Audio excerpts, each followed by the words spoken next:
What's going on, everyone? Welcome to another exciting episode of FORNEVERNEWS!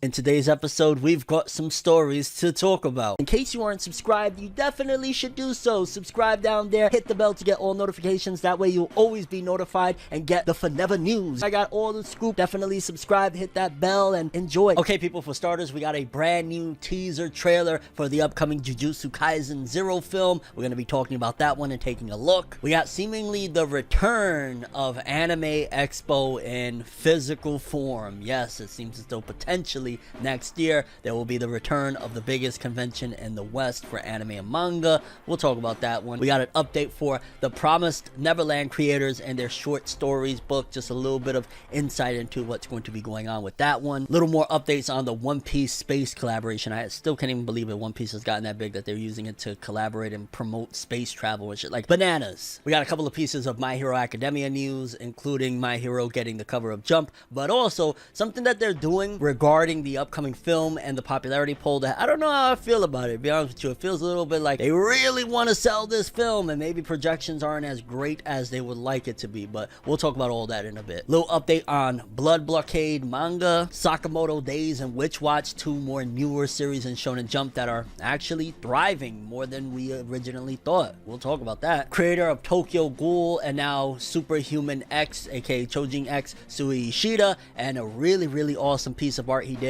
for another series. It seems as though Sui Ishida is having fun drawing works for other people's stuff, which is kind of cool. We got a little update for Dragon Ball Super and something that they're doing here in the West, in particular from Viz Media, regarding popularity polls, so we'll talk about that. An update regarding the big BLEACH chapter that is supposed to be coming next week that is 70 something pages. Well, we got some insight into it and I'm excited to talk about it. We got a couple of pieces of Demon Slayer news, one of which is basically about a collaboration with sports, and we'll talk about it, but one of them is very concerning, and to be honest with you, it's yeah, we're gonna talk about it because it's looking like season 2 is going to be I don't want to say disappointing, but we'll talk about it when we get to the story, because, yeah, I'm a little bit mixed on this one. We got an update on Saikyo Jump and something that Shueisha is doing with that magazine in particular. Updates on the World Trigger anime, kind of cool there. And the final week of sales for the July Shonen Jump volumes, and kind of an update on Black Clover, the trajectory of the sales of the manga now that the anime has wrapped up. So we're going to be taking a look at that. And yeah, people, those are the stories we have for today's episode. Without further ado, let's jump into another exciting episode of FORNEVERNEWS,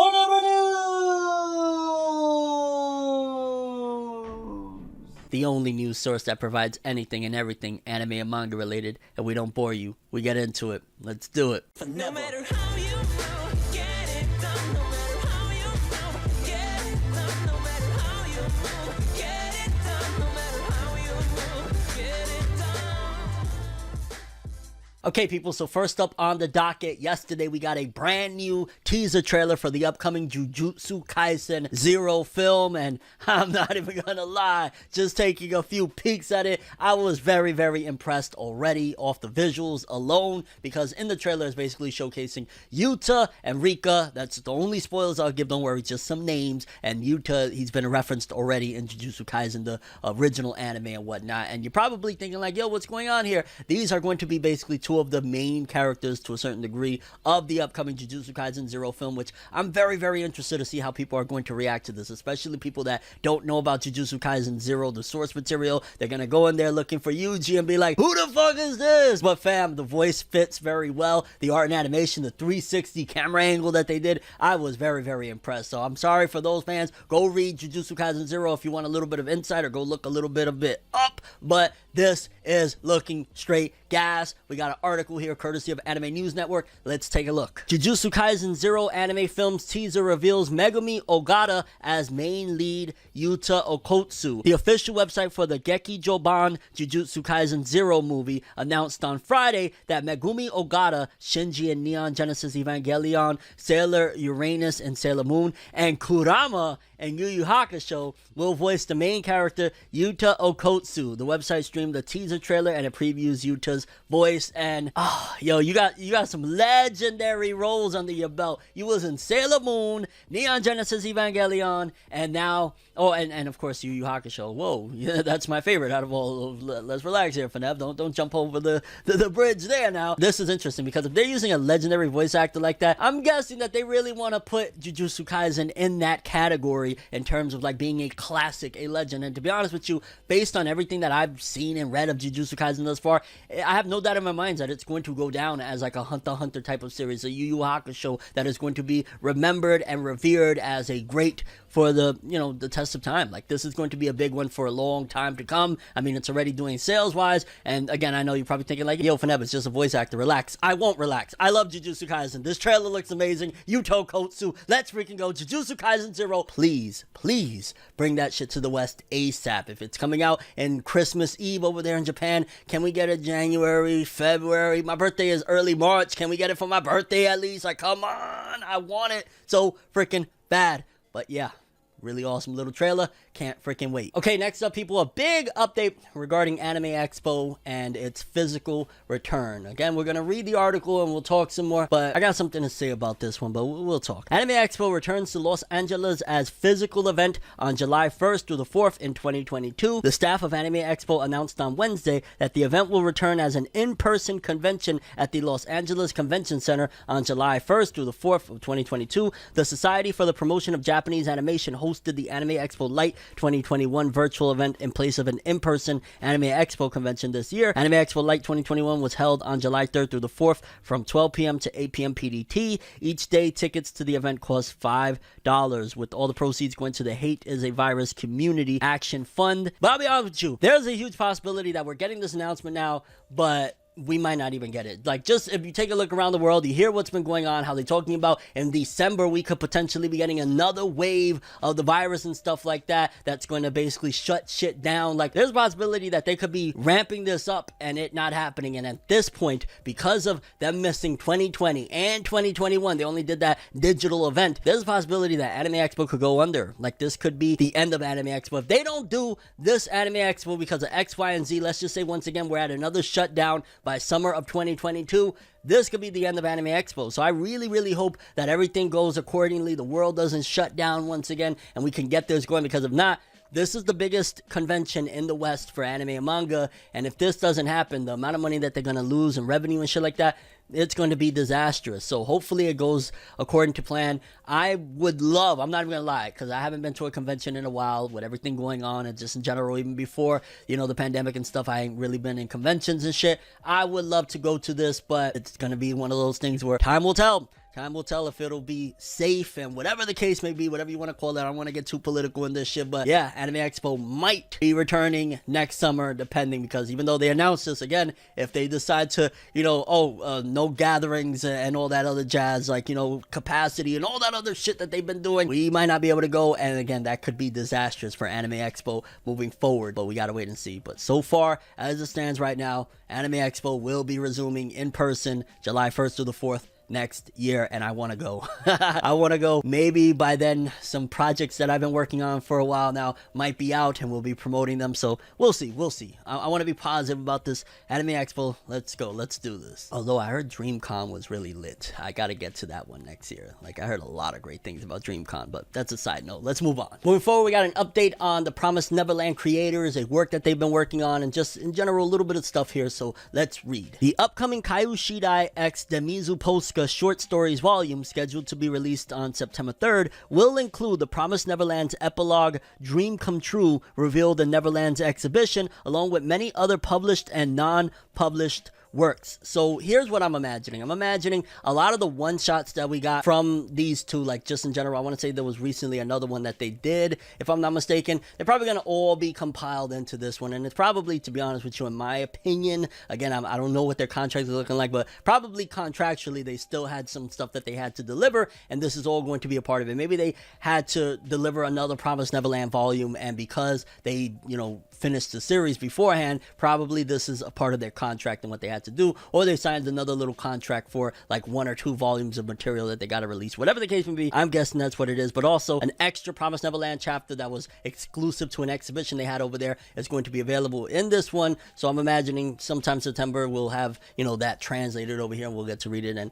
I'm excited for a little bit more Promised Neverland, because it seems like whatever it is, a lot of those one-shots were so freaking good and better than a good majority of the chapters that the Promised Neverland had for like the last year or 2 of its run. Like all of these one-shots, I'm like, oh god, this is so good. The Sister Chrome backstory, oh my god, this with Ray, oh my god. Like there was so many great one-shots. I don't know why like the one-shots are so great, and the last couple of years of Promised Neverland was like, alright, some great moments here or there, but it was alright here and there. But yeah, new short story is going to have some Promised Neverland that you have not read yet, unless you went to the exhibition, and I highly doubt you did. Let's move on. An update on the One Piece International Space Station thingamajig. According to this, it says the One Piece and International Space Station collaboration will soon open a website in which, thanks to augmented reality, will let people see the Thousand Sunny heading to the station. The whole project is scheduled to start on August 2nd. So it seems like that's going to be kind of fun. I don't see it being like the most big deal in the world, but that actually sounds kind of cool. And like, hey, if I'm around there or you're around in the area to be able to check that out, like imagine seeing the Thousand Sunny with some like augmented reality type of shit, like Oculus Rift or whatever the case. Like, I don't know, sounds kind of dope. I wish I could experience that. But when they do things like this, they usually are testing things as well, like down the road, once, you know, augmented reality becomes more of a norm and people are more so playing it than ever and shit like that. These are things that, okay, this is what the audience liked, this is what they didn't like, so they'll probably use that data for future things. But yeah, One Piece, I still can't even believe collaborating with International Space Station and shit, like bananas. Okay, next up, 2 pieces of My Hero Academia news. For starters, just holy cow, I really like the upcoming issue of Jump. I want to say it's issue number 35 from 2021. It has on the cover Deku looking awesome in his movie costume, because y'all know they are pushing this movie through the roof, and it kind of makes me wonder, when they're putting that much muscle into promoting a film, it's a couple of different things. Is one, maybe they have some really high expectations and they want to make sure that, you know, it meets those expectations, or 2, the projections for this film aren't looking great and they want to make sure that they push it forward, so that's why they're doing it. Which I don't know if that would be the case, just because I want to say, like, the rankings for the latest season of My Hero Academia has been top 10 every single week, despite the fact that in the West we have been like, yo, get this class A, class B out of here, we don't want to see that, it's boring, all of that jazz. The Japanese people over there, they've been really having a good time with it. The ratings have been amazing for the anime, so I don't know if necessarily they're worried about sales, but they are putting a lot of muscle behind it, because in the next story is somewhat related, and it kind of makes me feel a little bit like, I don't like this one, no. According to this, it says participants will be able to vote in My Hero Academia's 7th popularity poll by physical votes only, with tickets in the upcoming Volume 31 or buying weekly Shonen Jump issue number 35. So basically, if you don't buy the latest issue of Jump, you basically either have to have bought in the latest volume or the latest issue of Jump, which both of them are promoting the film. So they really want you to go watch that film. And also, I don't like the fact that they're taking away, like, why are y'all gonna have us, like, you can vote on all sorts of different series in Weekly Shonen Jump and even in V Jump and all this stuff where we can vote online, but then in select series randomly it's like, oh no, but this series y'all can't vote it worldwide, we just doing this in Japan with the local magazines. It's kind of like, I don't know, kind of makes it seem more like a ploy to just push things and push whatever they got going, which is understandable as a business at the end of the day, but makes us feel a little bit excluded. Like, I want to vote for a character, you know what I'm saying, I want to vote for one of my favorites in My Hero Academia, why can't I? Just because I'm not over there, god damn it. But either way, a bunch of My Hero Academia stuff. They really want this movie to go forward, not to mention all the stuff, the in-canon filler and shit that they've been adding in the anime to promote it. Like, they want this film to boom. Next up, just a small update on a series called Blockade Battlefront, which I remember that being a very big deal when the anime came out. I might even own some of the anime that came out, but it says Blockade Battlefront series by Yasuhiro Naito has 6 million copies, including the sequel, in circulation. So shout out to that one. Again, I want to say that the anime was like highly regarded because it had really awesome art and animation, and either way, 6 million copies sold, not a small feat by any means, especially I'm sure this wasn't in like Shonen Jump or anything like that. Well, it says Jump Comics, so it might have been a Shueisha release. I'm not sure on that one. Maybe it was like one of the seinen magazines that they have out, but either way, shout out to Blockade. Okay, next up, people, a couple of newbies in Shonen Jump are actually doing quite well. Like, one of them in particular, I really want to see win because I've been enjoying what I've read of it thus far. The other one, not so much just because I'm not familiar with it, but according to this, it said Sakamoto Days and Witch Watch are respectively the 8th and 16th best-selling volume 1s in Japan's 2021 second quarter from April to June, which is extraordinarily good. Now, I'm not sure how many volume 1s of anything were released in that time frame or whatever, but that is really, really good. Like, that is just showcasing, especially for Sakamoto Days. Witch Watch 16th, that's still good because, like, yo, you're in the top up there. But Sakamoto Days being the top 10, number 8 in particular, of the best-selling volume 1s, that is good. That is good news. That means that it's moving along, and I want to see Sakamoto Days wins. Like, that's one of the newer titles in Shonen Jump that is interesting. It's doing things different. Sakamoto himself is a little bit older, but it's still in Jump, so I like it. I like what they got going on there, and I'm happy to say that, yo, top 10 right there. That's good. It doesn't sell amazingly, but that also must mean that a lot of volume 1s aren't selling amazingly either if one of the top 10s is doing what Sakamoto does numbers-wise, which, again, they're not garbage numbers by any means, but they're not, like, huge, explosive, like where Marshall is at this point, for example. And I only bring up Marshall because that's another newer title in Shonen Jump, a little bit further ahead than Sakamoto Days, but Marshall is doing like 90,000 first week and shit like that. Sakamoto Days is doing like 15, 20, around that range. So we gotta step it up a little bit, but these are great numbers for both of them, especially, again, Sakamoto Days, and I love to see it. I like Sakamoto Days. Moving forward, this one is really, really awesome. The creator of Tokyo Ghoul and now Chojin X, Sui Ishida, recently did some fan art, which he's done some in the past. I forget which one it was that we covered on here, but he's done some fan art of other series in the past, and I want to say it was Attack on Titan. He did recently some fan art of Mikey from Tokyo Revengers, and oh my god, Sui Ishida! You could tell he spent so much time on this too, like in between, which he's, you know, been kind of not consistently on a schedule, but he's been consistently releasing Chojin X chapters. There's like 4 of them now, and I just, like, the other day felt like it just came out with the first one, but he did this art of Mikey, and it looks phenomenal. Like, the art, the colors, just everything. Like, Sui Ishida, incredible art, and yeah, shout outs to him doing this of Mikey from Tokyo Revengers. He must be enjoying Tokyo Revengers as much as we are over here, because that shit is gas. And Sui Ishida, legend for this one. This is awesome. This right here looks amazing. Shout outs to Sui Ishida. And yeah, I need to get back on Chojin X, see what's been going on. I haven't read it since the first chapter, and I liked, for the most part, what the first chapter had to offer. So yeah, maybe I'll do a catch-up video at some given point talking about it, because Chojin X seems like it could be something. And Sui Ishida, he already proved himself for Tokyo Ghoul that he can write a monstrous, awesome, interesting, and just in general deep story like Tokyo Ghoul. And while we are on the topic of talking a little bit Tokyo Revengers, according to this, it says there will be an opportunity to ask Tokyo Revengers creator Ken Wakui questions in an upcoming fan Q&A by Kodansha Manga, which, oh my god, I wish I could ask him a couple questions. I got a few questions for you, fam. Like, how is this all gonna end? Like, oh my god, why is it that a certain character keeps having a certain fate? Like, there's a lot of questions I gotta ask, but either way, Ken Wakui blowing the hell up. You know, a year ago, they was not asking him shit, and that's no disrespect, because the manga has been heat for a long time, obviously, if we're just adapting the stuff in the anime now, but that just goes to show the power, the true power of a really good and awesome adaptation, or just in general getting an anime, putting your material, your story in the forefront of people. The fact that, like, he's doing these Q&As now and shit like that. Like, shout outs to Ken Wakui. Every time we talk about the weekly Shonen magazine author comments, I always cover him. And yeah, man, Tokyo Revengers, this is, I say it every week, every time we do a FORNEVER News, I don't care, it's having one hell of a run. 2021, you could argue that it is like a top 3, top 5 of most surprising but biggest series out having its moment. And I read somewhere as well that potentially Tokyo Revengers is like surpassing Jujutsu Kaisen in popularity. I mean, at the end of the day, Jujutsu Kaisen, you know, the author went on break, so let's relax. And the season just wrapped up this year, started last year technically. Let's relax,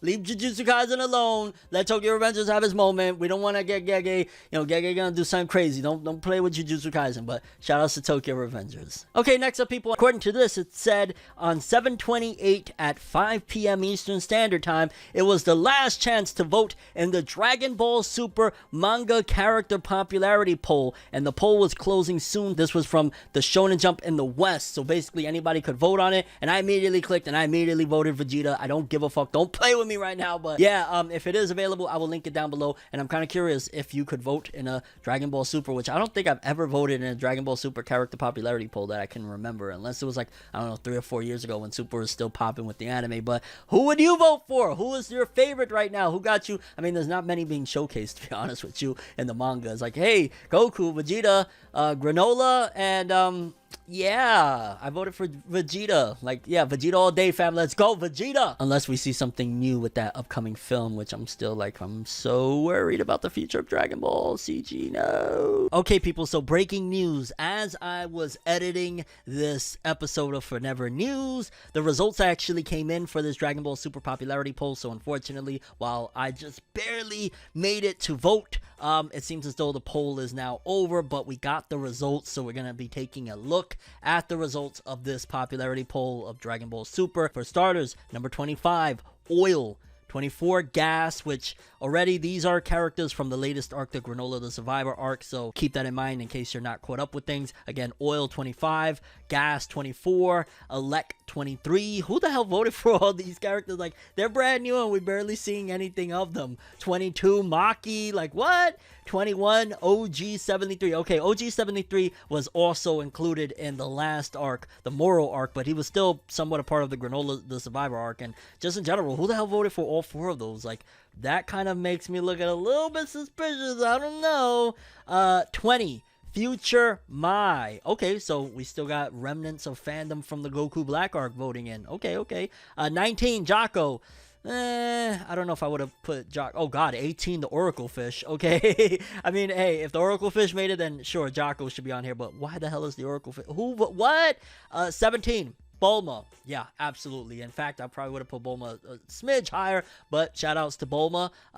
Yeah, I think the new movie is probably going to focus in more on her and some of these characters. 16, Kaba. Hells yeah, dope. I probably, and I don't know if they are on the rest of the list, but considering there's a lot of fandom from different arcs in here based on, you know, us seeing Future Mai and Maki and Oil and all of them, like different arcs and whatnot, I probably would have Khalifa, or Khalifa, is that how you say her name? Or Kale, probably Khalifa more so than Kaba, but maybe that's just me. 15, Chi-Chi. No. Why? Okay. 14, Zamas, or Zamasu, however the heck you pronounce his name.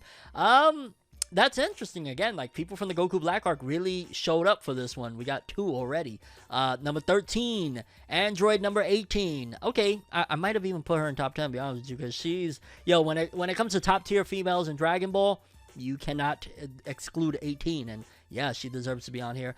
Number 12, Moro. Okay, from the last arc, the Moro arc. That's crazy, because then number 11 is Granola. So the 2 latest villains from the 2 latest arcs of Dragon Ball Super are 11 and 12, not even top 10. Very, very telling, to be honest with you. I do think that a lot of people that are fans of the Dragon Ball Super anime, but not necessarily the manga, possibly voted here. That's just my suspicion already based on those top, or the, you know, 11 through 20. Now we're at top 10. Number 10, Kuririn, aka Krillin. What has Krillin done lately? Like, shout outs to Krillin, but I don't know if I would have put him in top 10. Number 9, Frieza. That is that's par for the course, to be honest with you.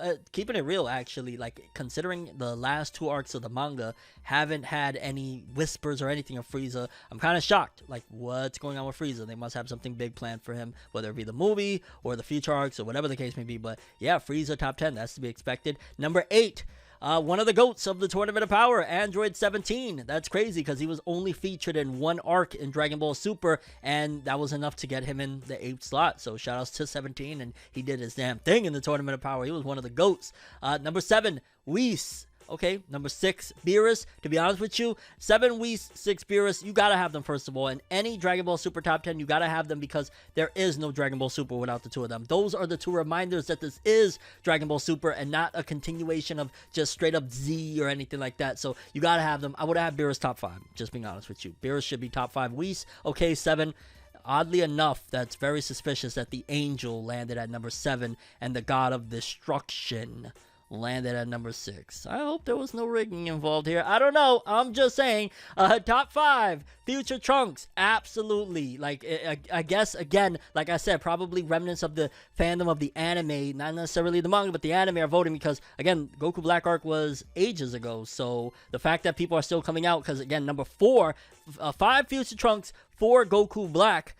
That's telling. That also showcases just the impact that those arcs had on the entirety of Dragon Ball Super. And to be honest with you, I'm not surprised in terms of that either, because those are, like, in particular, Future Trunks showing up again, that was one of the most biggest things since I've been talking about anime on YouTube in the last over a decade at this point, 10 years. Because, yeah, that was a big part of my childhood. Future Trunks was one of the most coolest guys ever in freaking anime when I was a kid. So to see him return, and then with the Goku Black mystery and everything, like, that really hit. Like, the ending, you can say whatever you want about it, but the mystery, suspense, and everything was amazing. So shout outs to both of them. Now we're at top 3 though, and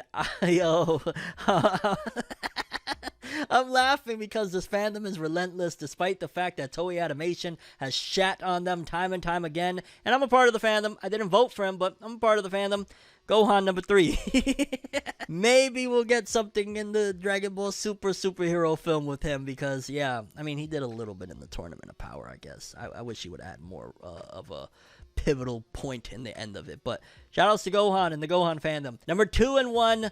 This, again, feels more like the fandom speaking than just, like, Toei or Funimation or anybody, just telling us what it should be. Because number 2, Goku. Number 1, Vegeta. Vegeta fans are very strong, and I voted for Vegeta. So, hands down, we got the W. Big shout-outs to us. And, yeah, I don't know. Even if this was somewhat, let's just say, rigged, per se, by, like, the people behind Shonen Jump and Viz and all that jazz, I think they did a good job for the most part. Maybe minus, like, I don't know about Krillin top 10, but in terms of as a whole, Dragon Ball Super, from Battle of Gods arc to the Resurrection F to Universe 6, everything, Tournament of Power, Goku Black, all of that jazz, I do think that this is pretty much accurate of where I would put the characters. So again, shout outs to that. And for the most part, I'm always the type of guy that's like, oh, maybe this was wrong, I hate this list. This was a pretty damn good list. So whether it be the fans or a little bit of both, I agree with this list. Shout outs to it, and shout outs to Dragon Ball Super. Can't wait to see the next time we get a character popularity poll, see where everybody lands, because Granola and Moro, 2 latest ones, and they're not even top 10. Very telling. Either way, Dragon Ball Super character popularity poll. Okay, people, next up, an advert was released in the latest issue of Weekly Shonen Jump promoting the upcoming long chapter of Bleach that we're supposed to be getting in the next issue that is supposed to be like 70-something pages long. And on it, it had an image of Ichigo as an adult. So this more than likely is confirming that the upcoming Bleach chapter is going to take place after the events at the end of Bleach chapter 686 as Ichigo as a parent. And it seems as though they changed his hair a little bit, which is kind of cool. But in general, that is really, really awesome that it's not going to be like a prequel thing. I mean, you never know what they could do with it in terms of like have some stuff be prequel or whatever. But more than likely, this is going to take place after. And again, I'm guessing it's going to have Ichigo and Rukia and Orihime and Renji and all of them probably with their children again on some, like, I don't want to say Boruto-esque thing, but something like that with the children and stuff like that. And boy, this is going to be exciting. I'm looking forward to this very, very heavy. This looks cool. Ichigo's character design looks dope. Again, seems like Kubo slightly changed his hair a little bit, and either way, I can't freaking wait. Like, let's freaking go. It's kind of crazy to think how, like, it was a few years ago, all hope was lost. Like, everybody was screaming, yo, Bleach is over, it's a wrap for Bleach. And here we are, a new chapter coming in, new anime, and that's the really interesting thing about life. Things can change. You know what I'm saying? Like, it is what it is, and Bleach is back. Let's do it. I'm wondering, though, like, because now that we've seen this and we're getting a little more insight into this upcoming chapter, I'm wondering if this could be a springboard for a big return of Bleach. Like, we know that Kubo is still doing Burn the Witch, and it's supposed to be a seasonal thing, and last time he spoke on Burn the Witch, he was like, yeah, you know, don't expect it anytime soon, the next, you know, part to it or whatnot. It would be really awesome if they did something with Bleach where all Kubo has to do is, like, either write it or draw it and somebody else does it and put it in V-Jump. Put it with Boruto and Dragon Ball Super as like these iconic series. You know how much more people would support and how many volumes it would sell along with those? Like, it would be huge. It would be great. A lot of people would really like it. So, hey, Jump, y'all want to make a few extra millies? Put some Bleach and, you know, make a little Bleach spin-off and shit. Have Kubo just write it even, because that's probably easier for him at this point because, you know, his health conditions and whatnot. We always got to keep that in mind. The author's health is above everything else. Just have him write some shit. Like, write, hey, Ichigo's son and Ichigo, because that's who we signed up for Bleach, you know, they do shit together. But either way, expect adult Ichigo in that upcoming Bleach 70-something page chapter. I'm excited. Okay, people, we got 2 pieces of Demon Slayer news, one of which I'm going to more so put on a rumor pile, but it's pretty much for the most part substantiated. The other one, let's just talk about it quickly. It says Kimetsu no Yaiba will be collaborating with all the 105 teams that belong to 3 major Japanese sports leagues, including the Nippon Professional Baseball League, NPB, the J League, and the B League, BLEACH. Hey. So they basically, you know, they're expanding Demon Slayer. They're using it to promote shit, all of that jazz. Cool stuff. Demon Slayer is humongous over there. It's going to help whatever business that it associates itself with. So shout outs to that. The second piece of news got me worried, because I've been seeing it floating around that, for starters, Demon Slayer Season 2 is going to be 2 core, which I'm not sure if it's going to be a split core or an ongoing core of just straight up 24 episodes straight, or it's going to take a break and then do the other 12 after the first 12. I don't know how that's going to go, but it's definitely 2 core, 24 episodes, dope stuff there. However, this gets me worried. This right here got me like, oh no, it could be great. We've seen they've done something like this with Boruto, they've done something like this with Dragon Ball Super, because word is circulating that the first handful or so of episodes of Demon Slayer Season 2 is going to basically be a recap, a remake of the film The Mugen Train. So basically we went and we, you know, promoted and cheered on The Mugen Train for nothing, because they were going to put it in the anime anyway. Because first of all, like I said, it says that it's listed for 2 cores, which is again 24 episodes, 12 episodes apiece. But then also the rumor again is that apparently Demon Slayer Season 2 is going to be the train arc for the first, which they said 12, but then I looked into it, is more like about 6. So about like 5 to 8 episodes, somewhere around there in that ballpark of Demon Slayer Season 2 is, again, I want to stick to rumored to be the Mugen Train remake. How do you feel about that? If it's, let's just say, top-notch art, animation, all of that jazz, it adds extra pieces that the, you know, movie had to leave out for time constraints and things like that. Are you down for it? I'll be honest with you, I don't know, man. Like, if there's some little extra bits that are important that they add, or Koyoharu Gotoge made them add something extra that's really important, or whatever the case may be, then maybe. But like, oh, that's not the way I want to start. And I get it too. The Mugen Train film is the most successful film in all of Japanese history, so why not milk it with, let's remake it for the TV anime to get people to rewatch it on TV, and the people that missed out on it and can't afford it can watch it on TV. I get that part, but damn, everyone and their mother watched the Mugen Train film. People that don't even know shit about Demon Slayer watched the Mugen Train film. To start off Season 2, like the first, again, 5 to 8 episodes, somewhere in that ballpark of remaking the Mugen Train film. It's how I felt with Dragon Ball Super starting its anime redoing the Battle of Gods film. It's how I felt, even though they nailed it and did a better job, to be honest with you, with Boruto remaking the Boruto Naruto the movie stuff for the anime. It's still, nobody wants to retread through content that they already experienced. Like, so I'm kind of split on that. I mean, the 2 cores is good, 24 episodes, yay! Ufotable's gonna rock it out, but really, Mugen Train again? I guess we gotta wait and see. I don't know. Let me know how you feel about that. Are you going to rewatch the Demon Slayer Mugen Train film via the anime, assuming again these rumors are substantiated and legit, and the first 5 or 8 episodes of it is going to be Mugen Train stuff? Like, why? Like, now that I think about it, hold up. Hopefully, again, these rumors are false, because the big promo and everything we've seen is about the Red Light District stuff. So if they're gonna redo that, that would kind of feel like they just kind of bamboozled everybody. I don't know, man. I don't know. I hope this shit is false. I hope this is not real, because ugh.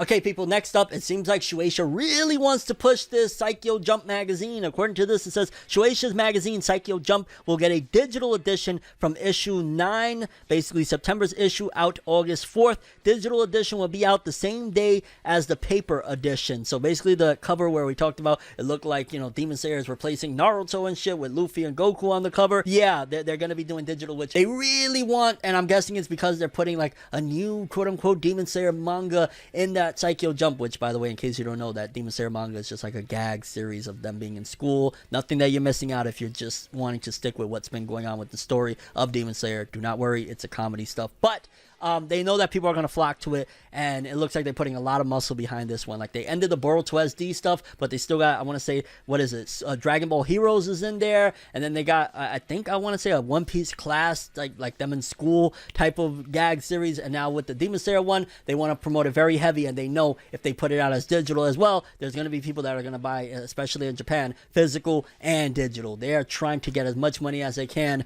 out of the Psycho Jump situation. It's going to be interesting to see, like, if it doesn't sell, like if this, hey, we got Demon Slayer in it, doesn't help Psycho Jump to pop, Shueisha is going to be looking a little bit silly right there, because they're putting a lot behind this. Next up, World Trigger fans, I got a little bit of information for you regarding the anime. New important information for World Trigger Season 3 will be revealed on August 15th. So if you're a big fan of the World Trigger anime, which I've heard that it gets a lot better. Like, I started watching World Trigger earlier this year, to be honest. Like, I had checked out like a first episode or two like years ago when it first dropped, but like recently this year, I want to say I marathoned, I don't know, about 15 episodes, and I was having fun with it. It just feels like a cool little shonen. Like, there was a lot of interesting things I liked about the main character, his backstory with his parents or parent, whatever. Like, I had a good time with it for the most part for what I did watch, so I might get back into it at some given point. But if you're a big fan, and especially I've heard like season 2 is amazing, season 3 will be getting info on August 15th, so expect it and be excited, because yeah, I heard the World Trigger anime just gets better and better, especially after that first season with season 2. They really put in a lot of work for the art and animation, and in general made it really hype. Okay, people, and lastly, we got the final week sales for the volumes that were released in July from Shonen Jump, including Black Clover's latest volume, I want to say 29 if I'm not mistaken. And unfortunately, according to this, it says no Oricon for the final week of July volumes, according to Shoseki estimates on this 4th week, which means that none of these volumes that were released in the beginning of July managed to sell enough to rank in the other categories. So basically, we got the sales, but they were so low compared to everything else that they didn't even rank. But Black Clover in its 4th week sold 15,732, bringing its total to 163,000 copies for Black Clover in these 4 weeks that it's been released.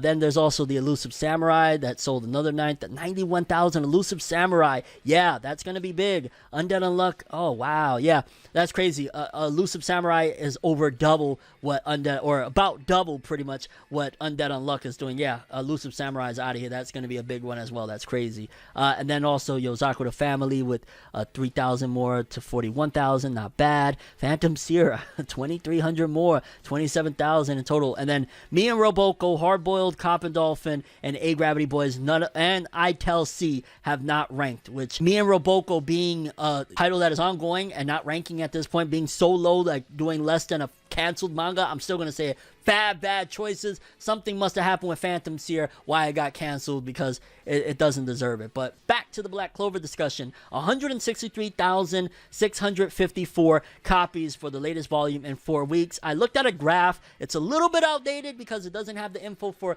last volume 28, but up to volume 27, according to this, these sales charts, it showcases basically by week 4 what the numbers were looking like for majority of the volumes. And based on like going up to volume 25, it, in its 4th week, had a total of 163,000 copies with volume 25. So Black Clover, for the most part, because the other ones, it didn't even like chart enough to really showcase for volumes 26 and 27. They were like at 135.